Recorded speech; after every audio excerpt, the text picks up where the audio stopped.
So the first impressions of today, the farm that I'm on today, I mean, it's just got that, first of all, as a family business, myself running a family business, you can really feel the passion and the enthusiasm of the family-run business here. And I think there's nothing quite like that in any business. But as you walk around the farm, you see how well kept the farm is, the way the cattle are kept and reared, and just the whole process of from start to finish of attention to detail with what's going on is really quite something. I've been learning about the quality assurance about the beef here today. These cattle were born in Scotland, they were raised in Scotland, and they'll be slaughtered in Scotland as well. So it gives it that real stamp of Scotch beef, and that's what we're really after. From a chef's point of view, the animal welfare is vitally important. I want to know exactly who's reared these cattle, how well they've been treated, and I just want that quality assurance, and that's what I get with Scotch beef. What sets Scotch beef apart for me is that fantastic flavour that you get. You don't get that flavour anywhere else in the world.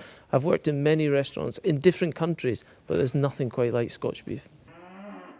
The things that you can do with beef is mind-blowing. You can do anything from the classic, beef Wellington to braising the beef cheeks at this time of year. There's nothing better than that. As a chef, I love to use every part of the animal. Nothing should go to waste. I love the whole philosophy of nose-to-tail eating, and certainly if you come to my restaurant, you will taste the ox tongues, you'll taste sweetbreads, shin, cheek, and you'll taste the prime cuts as well.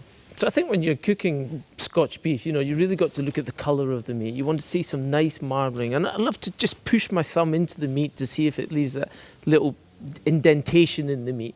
Always take the meat out the fridge before you cook it. Just let it come up to room temperature a little bit. Season it well, and then get that pan or barbecue, whatever you're using to cook the meat, get that really hot. That first coloration is really important. You want it lovely and caramelized on the outside, so you get that real depth of flavour.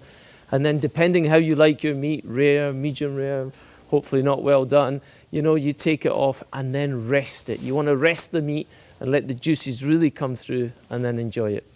I think as a chef, we're used to long hours, working under pressure, attention to detail. But when you come to a farm like this, it makes you really understand how hard these guys work. And you know what? As a chef, my job wouldn't be possible if it wasn't for these guys and the attention to detail and the product that they're giving us. And one of my old chefs, Alan Ducasse, he used to say to me, as a chef, it's about 80% about the produce and 20% about the chef. And it is, if you have quality produce, you have to do very little with it as a chef.